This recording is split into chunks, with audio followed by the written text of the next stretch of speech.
Hello ವೀಕ್ಷಕರೇ, ನಾನಿವತ್ತು 1 cup ಹೆಸರಿಟ್ಟಿನಿಂದ ಉಂಡೆಯನ್ನು ಹೇಗೆ ಮಾಡೋದು ಅನ್ನೋದನ್ನು ತೋರಿಸ್ಕೊಡ್ತೀನಿ. ಸೊ ನೋಡೋಣ. ಹಾಗಿದ್ರೆ ನಾನಿಲ್ಲಿ ಫಸ್ಟ್ಗೆ 1 ಕಪ್ ಆಗುವಷ್ಟು ಹೆಸರನ್ನು ಹುರಿದಿಟ್ಕೊಂಡಿದ್ದೀನಿ. ಇವಾಗ ಇದನ್ನು ಮಿಕ್ಸರ್ಗೆ ಹಾಕ್ಕೊಳ್ಳೋಣ. ಸಣ್ಣಾಗಿ ಇದನ್ನು ರುಬ್ಕೋಬೇಕು. ಸೊ ನೋಡಿರಿ, ನಾನು ಮಿಕ್ಸರ್ ಹಾಕ್ಕೊಂಡಿದ್ದೀನಿ. ಇವಾಗ ಇದನ್ನು ಒಂದು ಜರಡಿಗೆ ಹಾಕಿಬಿಟ್ಟು ಸಣ್ಣ ಈ ಥರ ಸಣ್ಣಗಾಗಿದೆ ಇಲ್ಲೋ ನೋಡ್ಕೊಂಬಿಟ್ಟು ಒಂದು ಜರಡಿಗೆ ಹಾಕಿ ಸಾನ್ಗೆಯನ್ನು ಹಿಡಿಯೋಣ. ಹಿಟ್ಟು ತುಂಬ ಸಣ್ಣಗಾಗಿದ್ದರೆ ಉಂಡೆ ತುಂಬ ಚೆನ್ನಾಗಿ ಬರುತ್ತೆ. ಸೊ ಹಾಗಾಗಿ ತುಂಬ ಸಣ್ಣಾಗಿ ಹಾಕ್ಕೊಳ್ರಿ. ಜರಡಿ ಹಿಡಿದಾದ್ಮೇಲೆ ಈ ಥರ ಉಟ್ಟು ಬಂದರೆ ಇದನ್ನು ಮತ್ತೊಂದು ಸರಿ ನೀವು ಮಿಕ್ಸರ್ಗೆ ಹಾಕ್ಕೊಳ್ರಿ. ಇವಾಗ ಇದಾಗಿದೆ. ಇದನ್ನು ನಾನು ಮತ್ತೆ ಮಿಕ್ಸರ್ಗೆ ಹಾಕಿಬಿಟ್ಟು ಇದಕ್ಕೆ ಬೆಲ್ಲವನ್ನು ಸೇರಿಸ್ತೀನಿ. ಸೊ ಕೈಯಿಂದ ತಿಕ್ಕೋ ಬದಲು ಬೆಲ್ಲವನ್ನು ಕೂಡ ನಾವು ಇದರಲ್ಲಿ ಹಾಕಿ ಮಿಕ್ಸರ್ಗೆ ಹಾಕ್ಬೋದು. ಇಲ್ಲಿ ಯಾವುದೇ ಥರ ಅನ್ನ ನಾನು ಮಾಡ್ತಾಯಿಲ್ಲ. ಬೆಲ್ಲವನ್ನು ಜಜ್ಕೊಂಬಿಟ್ಟು ಸಣ್ಣಾಗಿ ಜಜ್ಜಿ ಹಾಕ್ರಿ. ಇಲ್ಲ ಅಂದರೆ ಬೆಲ್ಲ ಗಂಟು ಉಳಿದ್ಬಿಡುತ್ತೆ. ಸೊ ಬೆಲ್ಲ ಏನಾದರೂ ಗಟ್ಟಿ ಇದ್ದರೆ ಅದನ್ನು ಜಜ್ಜಿ ಹಾಕ್ಕೊಳ್ರಿ. ನೆಕ್ಸ್ಟು ಇಲ್ಲಿ 2 ಏಲಕ್ಕಿಯನ್ನು ನಾನು ಹಾಕ್ತಾಯಿದ್ದೀನಿ. ಇವಾಗ ಇದನ್ನು ಮತ್ತೊಂದು ರೌಂಡು ಮಿಕ್ಸರ್ಗೆ ಹಾಕೋಣ. ಇವಾಗ ಆಗಿದೆ, ಬೆಲ್ಲ ಎಲ್ಲ ಮಿಕ್ಸ್ ಆಗಿದೆ ನೋಡ್ಬೋದು ನೀವು ಇಲ್ಲಿ. ಸೊ ಇದನ್ನು ಒಂದು ಪಾತ್ರೆಗೆ ಸರ್ವ್ ಮಾಡ್ಕೊಳ್ಳೋಣ. ಇವಾಗ ಇದನ್ನು ಬೆಲ್ಲ ಎಲ್ಲ ಚೆನ್ನಾಗಿ ಮಿಕ್ಸ್ ಆಗಬೇಕು. ಸೊ ಹಾಗಾಗಿ ಕೈಯಿಂದ ಇದನ್ನು ಮತ್ತೆ ತಿಕ್ಕಬೇಕು. ಇಲ್ಲಿ ನಾನು ಡ್ರೈ ಫ್ರೂಟ್ಸ್ ತೊಗೋತಾ ಇದ್ದೀನಿ. ನಿಮಗಿದು ಆಪ್ಷನಲ್ಲು, ತೊಗೊಂಡಿದ್ರೂ ಕೂಡ ನಡೆಯುತ್ತೆ.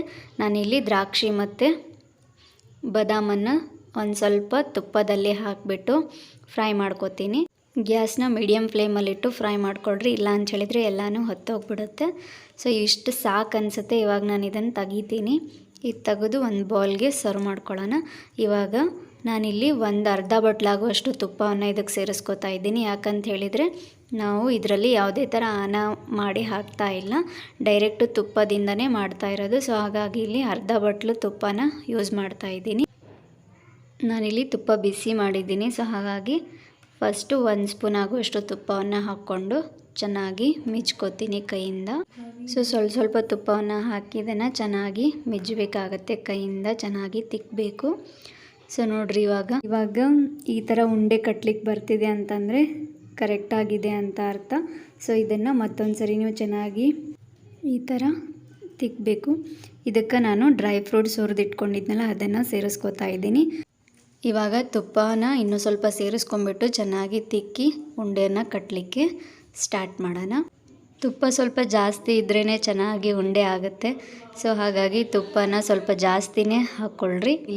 ನಾನಿಲ್ಲಿ 5ರಿಂದ 6 ಟೀ ಸ್ಪೂನ್ ಆಗುವಷ್ಟು ತುಪ್ಪನ ಹಾಕ್ಕೊಂಡಿದ್ದೀನಿ. ಸೊ ಈ ಥರ ಚೆನ್ನಾಗಿ ನೀವು ಉಂಡೆಯನ್ನು ಕಟ್ಬೋದು. ನೋಡಿರಿ, ಉಂಡೆಯನ್ನು ಕಟ್ಟಲಿಕ್ಕೆ ಬರ್ತಾ ಇದೆ ಇವಾಗ. ಸೊ ಒಂದೊಂದೇ ಉಂಡೆಯನ್ನು ನಿಮ್ಗೆ ಯಾವ ಸೈಜ್ ಬೇಕೋ ಆ ಸೈಜು ರೆಡಿ ಮಾಡ್ಕೋಬೋದು. ಇಲ್ಲಿ ಯಾವುದೇ ಥರದ ನೀರು ಮತ್ತು ಬೆಲ್ಲದ ದಾನವನ್ನು ಯೂಸ್ ಮಾಡಿಲ್ಲ. ತುಂಬ ಸುಲಭವಾಗಿ ಮತ್ತು ಬೇಗನೆ ಮಾಡುವಂತಹ ಹೆಸರು ಕಾಳಿನ ಉಂಡೆಯನ್ನು ನೀವು ಕೂಡ ಒಂದ್ಸರಿ ಟ್ರೈ ಮಾಡಿರಿ ಮನೆಯಲ್ಲಿ. ತುಂಬ ಚೆನ್ನಾಗಿ ಬಂದಿದ್ದಾವೆ ಉಂಡೆಗಳು. ಆನ ತುಂಬ ಏರು ಮತ್ತು ಇಳು ಕಾಸೋದು, ಸೊ ಹೀಗೆಲ್ಲ ಆದಾಗ ತುಂಬ ಕನ್ಫ್ಯೂಷನ್ ಆಗುತ್ತೆ ಉಂಡೆ ಕಟ್ಟುವಾಗ. ಸೊ ಹಾಗಾಗಿ ಇಲ್ಲಿ ಯಾವುದೇ ಆನ ಯೂಸ್ ಮಾಡ್ದೇ ಬರೀ ತುಪ್ಪದಲ್ಲೇ ಮಾಡಿದ್ದೀವಿ. ಸೊ ನೀವು ಈ ರೆಸಿಪಿನ ಟ್ರೈ ಮಾಡಿರಿ. ನಿಮಗೂ ಈ ರೆಸಿಪಿ ಇಷ್ಟ ಆಗಿದ್ರೆ ನಮ್ಮ ಚಾನಲ್ನ ಸಬ್ಸ್ಕ್ರೈಬ್ ಮಾಡಿ, ಕಮೆಂಟ್ ಮಾಡಿ, ಲೈಕ್ ಮಾಡಿ ಮತ್ತು ಶೇರ್ ಮಾಡಿ. ಧನ್ಯವಾದಗಳು.